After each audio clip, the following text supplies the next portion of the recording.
पुण्य काम के लिए आपने अपनी जमीन दी है। अयोध्या में जो राम मंदिर निर्माण के लिए बहुत से लोगों की जमीनों पे अवैध कब्जा कर लिया गया था, उनको न्याय दिलाने के लिए माननीय अखिलेश यादव जी ने बहुत बड़ी घोषणा कर दी है।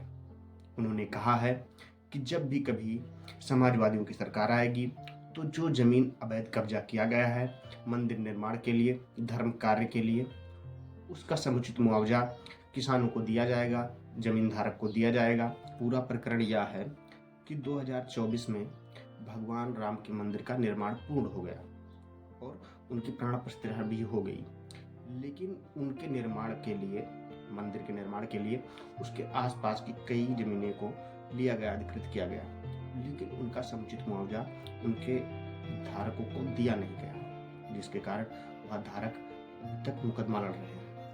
उनको ही आश्वासन देते हुए अखिलेश यादव ने कहा है कि आप कानूनी प्रक्रिया से लड़ाई लड़ते रहिए और जब भी कभी समाजवादियों की सरकार आएगी तो आपको समुचित मुआवजा दिया जाएगा और आपकी सारी मांगों को माना जाएगा। हम लोगों ने वो समय भी देखा जब विकास के लिए किसानों की जमीनें ली जा रही थी, उनको सही मुआवजा नहीं दिया जा रहा था।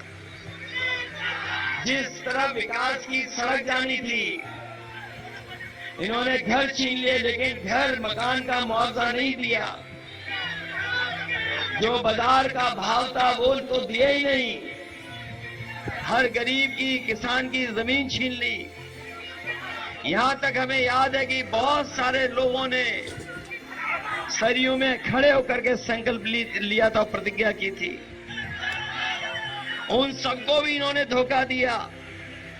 हम अपने अयोध्या के किसान भाई और तमाम साथियों को कह के जा रहे हैं, आप लड़ाई लड़िए कानूनी, और जब कभी समाजवादी लोग आएंगे तो जो पुण्य काम के लिए आपने अपनी जमीन दी है उसके लिए हम लोग मुआवजा भी और आपकी मांगों को मानने का काम करेंगे। इसी के साथ